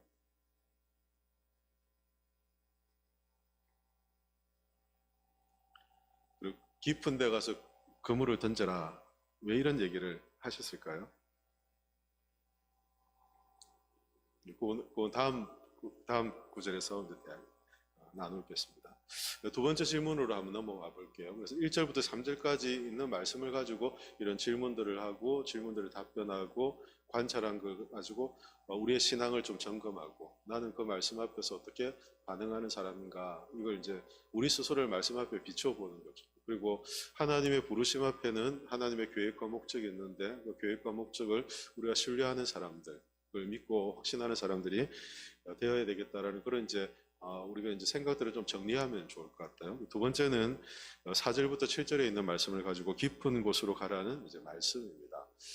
배를 좀 띄우기를 청하셨던 그 예수님께서 무리들에게 말씀을 전하시고는 4절부터 7절에 보면 예수님께서 이런 말씀을 하시죠.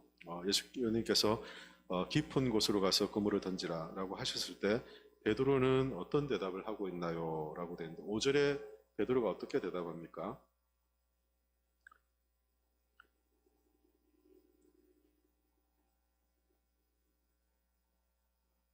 아멘.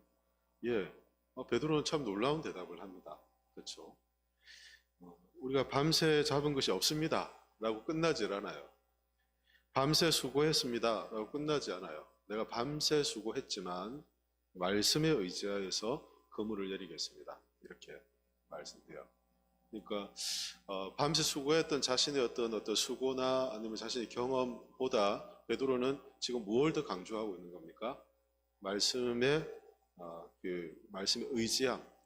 말씀을 이렇게 의지할 수 있는 이유는 주님이 물가에 호숫가에 서 있는 많은 사람 무리들 예수님의 말씀을 듣는 그들에게 주님 전하시는 이 말씀의 권위가 있다는 것을 베드로도 그 함께 배에 앉아서 예수님의 말씀을 가장 가까이서 들었던 사람이 누구예요? 베드로잖아요. 베드로는 자기 배에서 예수님을 모시고 그 배에서 가장 가까이서 예수님의 말씀을 들었잖아요.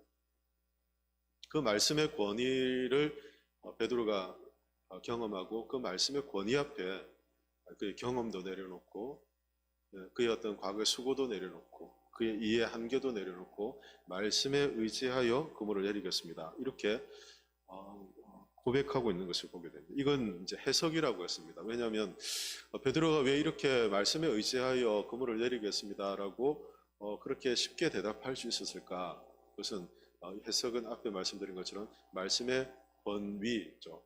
예수님의 말씀의 권능이죠. 그것을 말씀을 듣는 과정에서 베드로는 경험했기 때문이죠. 그저 단순한 랍비 정도가 아니구나. 단순한 선생이 아니구나. 그래서 베드로의 고백을 보면 이 고백의 변화, 주님에 대한 호칭의 변화가 쭉 이제 변화되거든요. 결국에는 랍비 선생이라든 베드로는 주여라고 이렇게 바꾸는 이제 고백들을 보게 되죠. 왜냐하면 주님을 발견하는 것입니다. 주님의 말씀을 들으면서 말씀을 듣는 과정에서 주님을 그 권위를 발견하게 되는 것이죠. 그 다음 질문에 보니까 예수님은 왜 실패한 베드로에게 다시 그물을 던지라고 하셨을까요? 어떤 결과를 기대하셨나요? 라고 질문합니다. 왜 예수님이 실패한 베드로에게 다시 그물을 던지라 라고 한 이유가 뭘까요? 왜 예수님께서 베드로가 실패하고 나서 그물을 다시 던지게 하셨을까요? 보통 우리는 실패하지 않고 성공적인 인생만을 살기를 원하잖아요. 베드로가 그 고기 잡으러 가기 전에 주님께서 말씀하셨거나 아니면 다음날 고기를 잡으러 갈 때 말씀하셔서 고기를 이렇게 잡는 기적을 보여주셔도 되잖아요. 근데 실패를 먼저 경험하게 하시는 이유가 뭘까요? 왜 주님이 실패를 경험하게 하시며 베드로를 이렇게 부르시고 계십니까? 왜 그럴 것 같아요? 이영미 권사님. 예.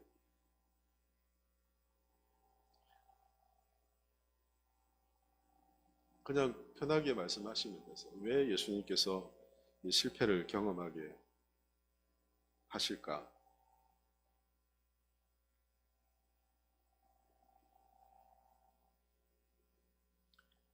패스할까요? 네, 기다려 드릴까요?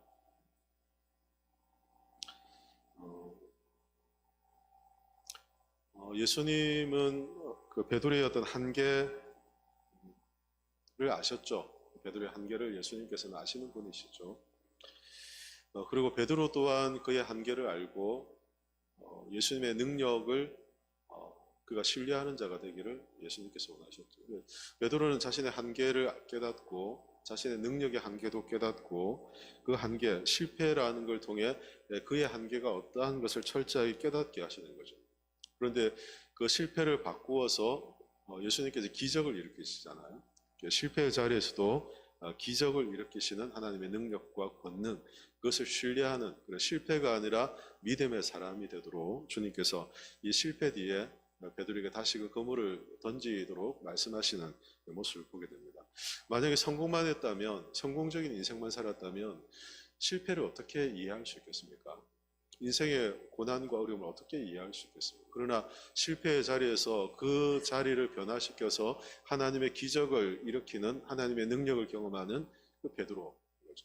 그래서 만약 실패 없이 그 주님의 기적을 본 것과 이 실패의 자리에서 주님께서 그 자리를 하나님의 능력으로 변화시키시는 이 기적을 본 것과는 굉장히 많은 차이를 나타내 보이는 것을 알고 있죠. 요한복음 11장 40절에도 보면 그래서 내가 믿으면 하나님의 영광을 보리라 라는 이런 말씀들을 가르치죠. 요한복음 11장 말씀을 보면 나사로의 죽음 내 앞에 마르다 마리아에게 하는 이제 말씀들이죠. 내가 믿으면 하나님의 영광을 볼 것이다. 죽음이라는 인생의 가장 큰 실패 앞에서도 그 실패의 자리에서도 하나님의 능력을 나타내시는 예수님의 모습을 보게 되죠.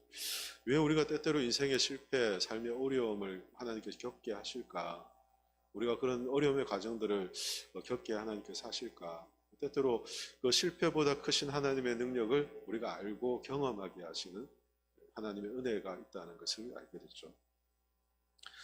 결국 우리는 믿음을 통해서 하나님의 기적이라는 이 열매를 보게 되는 것입니다.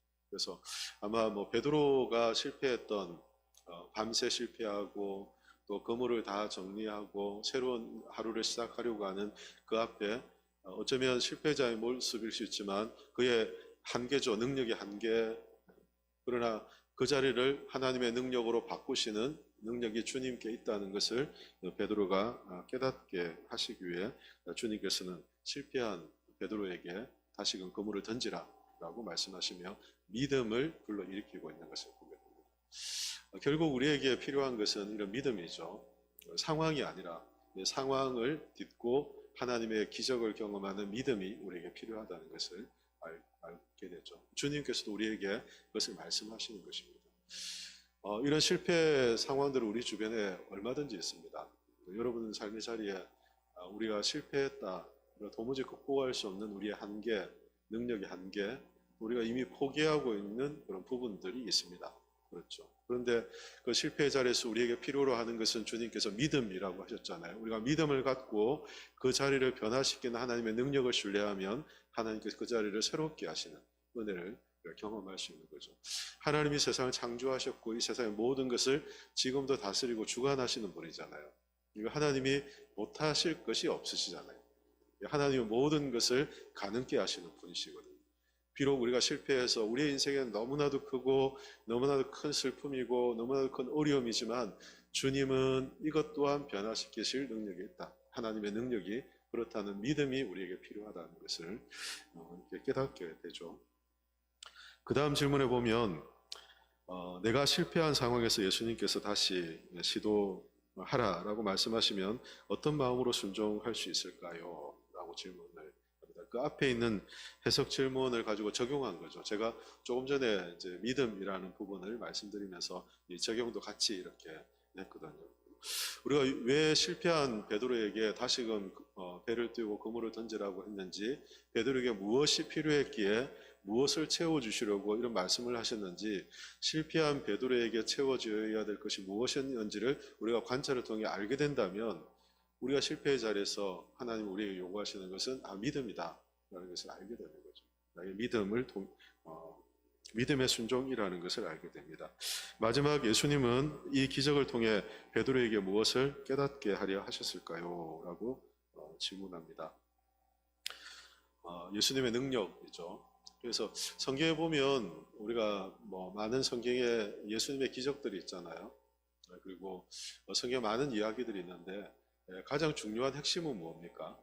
하나를 꼬집으라고 하면 성경의 가장 중요한 핵심은 뭐죠? 네? 네?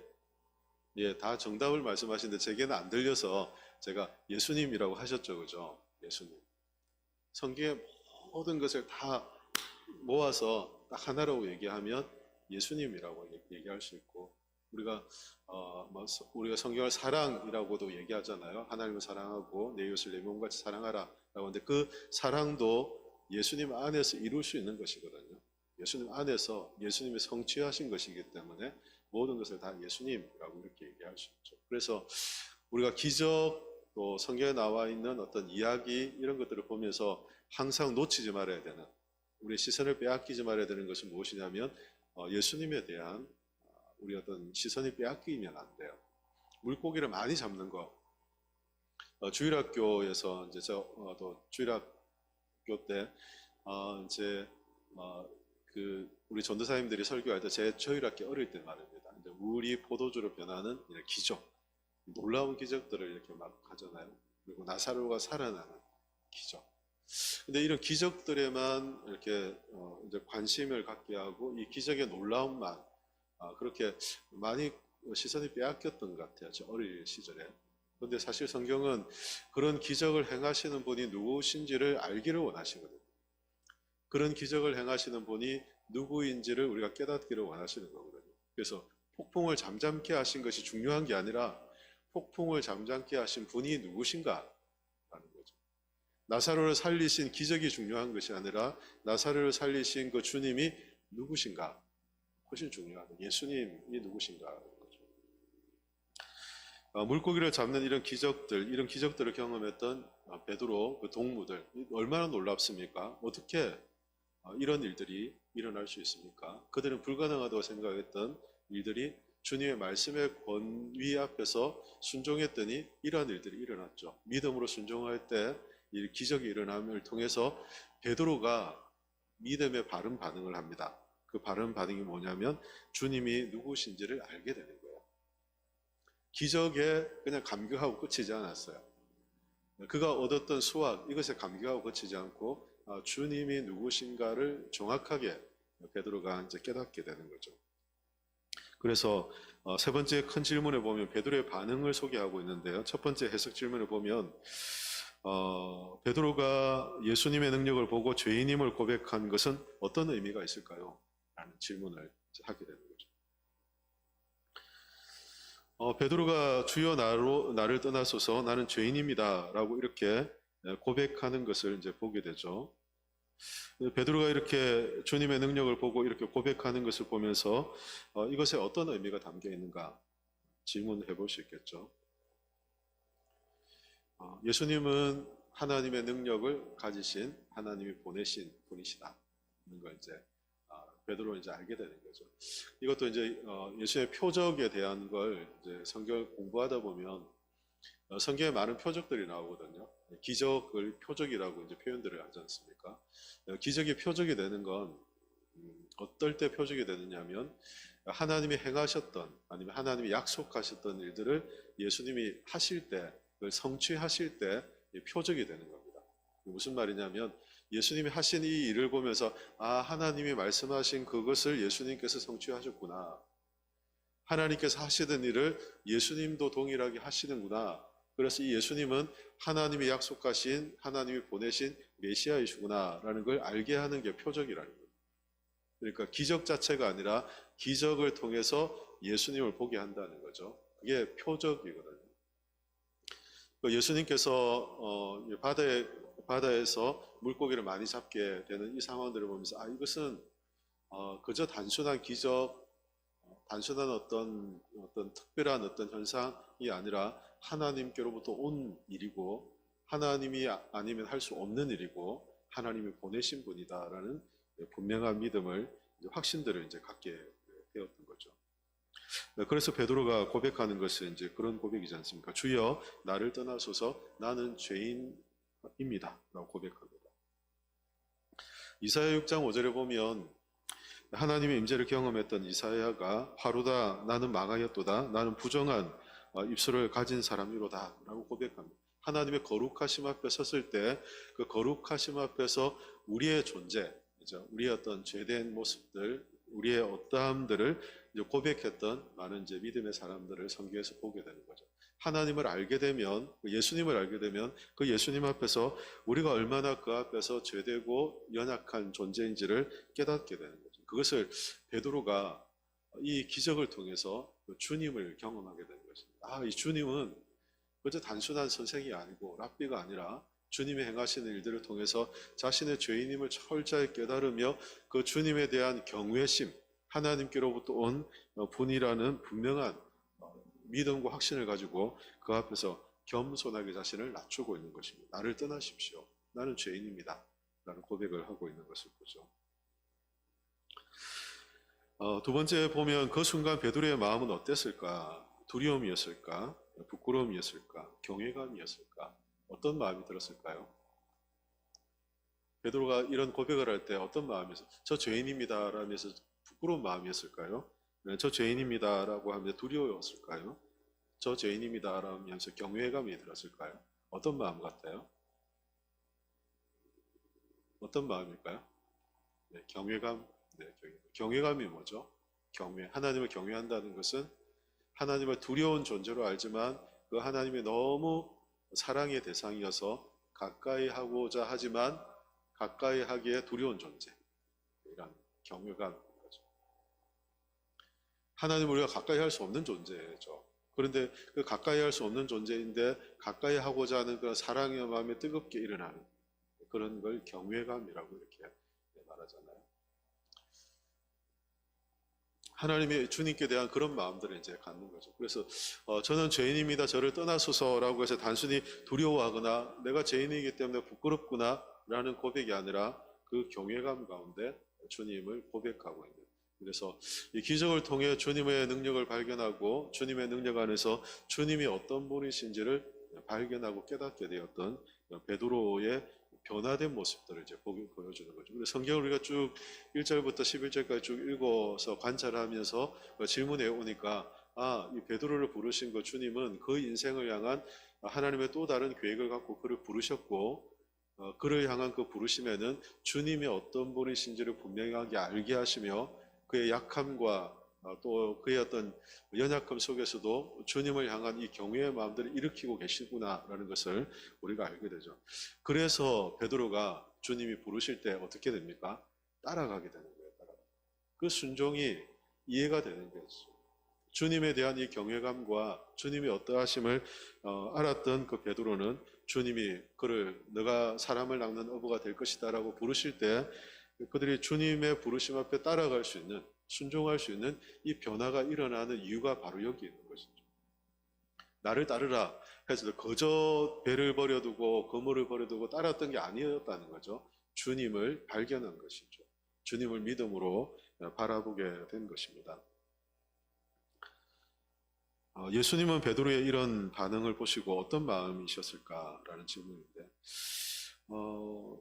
예수님은 베드로를 보면서 어떤 마음이셨을 것 같아요? 베드로가 이렇게 자신의 죄인됨을 고백하는 모습을 보셨을 때 예수님 어떤 마음이 드셨겠어요? 그 마음이 예수님은 베드로가 하나님의 아들이신 예수님을 알아보고 그 권위와 권능을 알아본 그 고백을 보면서 베드로의 겸손을 예수님께서는 기뻐하셨을 거예요.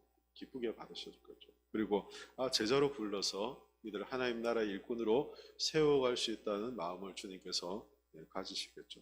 마태복음 5장 3절에 그런 말씀을 하잖아요. 심령이 가난한 자는 복이 있다라고 말씀하며 자신의 연약함을 고백하며 하나님의 능력을 신뢰하고 하나님을 높이는 자들, 그 마음이 가난한 자들에게 하나님께서 복을 주신다 이런 말씀들을 하십니다.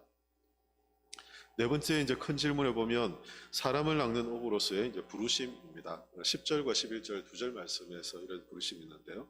먼저는 이쪽에 질문들 예수님께서 베드로에게 두려워하지 말라 이제부터 너는 사람을 낚는 자가 될 것이다 라고 하신 말씀은 어떤 약속입니까? 라고 되었는데 이게 어떤 약속 같아요? 우리 앞에 있는 청년들에게 한번 질문을 우리 문주 어떤 질문인 것 같아요 이게?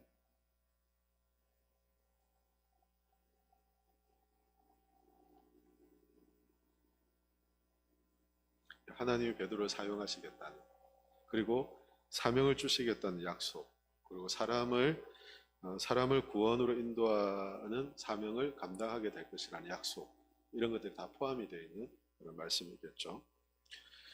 그 다음 질문에 보면 해석 질문입니다. 사람을 낚는 자 그렇다면 사람을 낚는 자라는 이 표현이 베드로에게 어떤 새로운 삶의 방향을 제시하는 것 같으세요? 그전에는 어부였잖아요. 주님께서 이제는 사람을 낚는 어부가 되게 하겠다. 사람을 낚는 사람이 되게 하겠다라고 하신 것은 어떤 그의 삶의 어떤 과정이나 그가 그동안 어부로서의 어떤 기술, 재능 이런 것들을 사용했지만 지금 앞으로의 그의 삶의 모든 것은 하나님을 위해서 하나님 나라를 위해서 사용되어질 것이다라는 그런 주님의 부르심과 약속과도 같은 것이죠. 베드로가 모든 것을 버려두고 예수님을 따랐다라는 것은 굉장히 놀라운 변화입니다. 이런 변화에 예수님께서는 예수님에 대한 분명한 헌신과 믿음과 이 각오, 결단이 있었기에 이 베드로는 이런 결단을 통해서 이렇게 주님을 따르는 이런 모습들을 보여줍니다. 마지막 절공 질문인데 한번 우리 읽어볼게요. 오늘 내 삶입니다. 시작. 오늘 내 삶에서 예수님을 따르면 사람을 낚는 자로 살아간다면 어떤 모습일까? 자, 이제 마지막 이제 적용점으로 왔습니다. 오늘 주님이 우리를 부르실 때 나를 따르라라고 부르시고 나의 삶에 대한 계획을 갖고 사람을 낚는 자, 이것은 여러 가지 의미들을 함께 함축하는 그런 부르심이거든요. 나의 새로운 삶의 어떤 가치, 목적, 방향을 위해서 우리를 부르신다는 그 부르심 앞에 우리는 어떤 모습일까라는 것입니다. 주님이 나를 부르시면 그 부르심 앞에 이런 하나님의 계획과 목적을 따라서 주님이 우리를 부르셨다는 이 믿음을 갖고 우리에게 필요했던 베드로에게 필요했던 그 믿음으로 우리가 순종하며 반응할 수 있을까라는 질문을 던져보는 거죠. 그래서 우리는 오늘 나눈 이런 말씀들을 가지고 우리가 서로 이렇게 나누었다면 지금 제가 앞에 이제 설교행태로 인도하면서 이제 제가 답변도 같이 했는데 같이 나누었다면 우리의 적용점들이 쭉 들겠죠. 같이 함께 나눌 때 생겼던 이제 생각들이나 적용점들이 있을 거예요. 나에게는 어떤 것들이 필요한가? 말씀 앞에서 나는 어떤 것들이 새로워져야 되고 하나님은 어떤 부분을 바꿔가길 원하시는가? 나에게 필요한 것이 무엇인가라는 것을 우리가 이렇게 적용점들을 찾을 수 있잖아요. 그러면 그걸 가지고 적용점들을 만들어 보는 것입니다. 만들면 마지막에 좀 나눠보는 거죠. 이 말씀을 통해서 나는 어떻게 주님의 부르심 앞에 반응하며 살아가기로 결단하십니까? 이렇게 이제 질문해 보는 거죠. 그러면 이제 어떤 분들은 앞에 말씀드린 게 너무 추상적인 예배 생활 열심히 하고 기도 생활 열심히 하고 그렇게 이야기할 수도 있어요. 그건 나쁜 거 아니죠. 그런데 좀 더 구체적으로 내가 어떻게 말씀 앞에서 반응하는 삶을 살아갈 것인가에 대한 이제 적용을 하고 그걸 위해서 기도 제목을 좀 나누면 좋아요. 이렇게 살아갈 수 있도록 말씀에 반응하는 자가 되도록 저를 위해서 기도해 주시고 저도 그것을 위해서 함께 기도하겠습니다. 기도하고 또 각자의 나눔 바들 있잖아요. 적용점들이 있으면 그 적용점을 위해서 좀 격려하고 그렇게 하면 좋지 않을까 생각합니다. 저 같은 경우는 앞에 말씀드린 것처럼 뭔가 일이 다 맞춰지고 또 제 판단과 생각으로 이제 한계지어 살아가는 제 인생에 하나님의 특별한 부르심이 있을 때 믿음으로 순종하는 것이 굉장히 중요한데 그런 믿음의 순종, 결단할 수 있는 용기를 주시도록 저는 기도 부탁을 할 것 같아요. 그리고 여러분들이 같이 소그룹을 나누었다면 목사님이 충분히 용기를 내서 순종할 수 있습니다라고 격려해 주시고 그렇게 격려하고 기도하고 그리고 소그룹을 마치면 될 것 같습니다. 오늘 처음부터 쭉 순서대로 왜 소그룹이어야 하는가, 그리고 소그룹에서 나눔은 어떤 의미와 목적을 갖는가, 그리고 나눔이라는 것이 우리가 많은 시간을 소요해서 말씀 연구하는 게 많은 시간을 소요해서 누구나 다 할 수 있는 게 아니기 때문에 우리가 정해진 시간 규칙적으로 또 지속적으로 말씀을 나누는 삶을 우리가 계속 도전해가며 살아가는 것, 이것이 참 필요함을 오늘 이 과정을 통해서 이렇게 좀 말씀드리고 전달하고 싶었고요. 아마 이런 과정을 당분간 조금 가지려고 생각합니다. 그래서 우리가 함께 준비가 된다면 그룹을 지어서 같이 말씀을 나누고 말씀 안에서 우리의 삶을 좀 돌아보고 또 같이 격려하고 기도하고 말씀으로 우리의 삶을 좀 이렇게 점검해보고 말씀대로 좀 변화되려고 하는 결단을 하고 하는 그런 일들을 좀 함께 하기를 바랍니다. 여기까지 오늘 준비한 거고요. 마지막으로 우리 같이 기도하고 좀 마치면 좋겠습니다. 오랜 시간 여러분 들으셨는데 또 이렇게 오랜 시간 또 같이 나눌 수 있는 시간은 많지는 않은 것 같아요. 그래서 오늘 여러분이 특별한 시간들을 가지신 거고 그래서 오늘 이제 함께 나눈 말씀 중에 나에게 필요한 나에게 도전이 있다면 우리가 그걸 두고 함께 좀 기도하면 좋겠고요. 그리고 여러분 각자뿐 아니라 우리 교회가 나눔이 건강하고 말씀 안에서 우리의 삶을 좀 함께 새롭게 도전받고 말씀 안에 겸손하게 순종하고 베드로를 부르셨던 그 주님의 계획 앞에 우리를 향하신 하나님의 계획이 있음을 알고 우리가 늘 순종하는 자로 믿음으로 하나님의 일들을 감당할 수 있도록 우리 자신들을 위해 교회를 위해서 이 시간을 함께 기도하면 좋겠습니다. 함께 기도하겠습니다.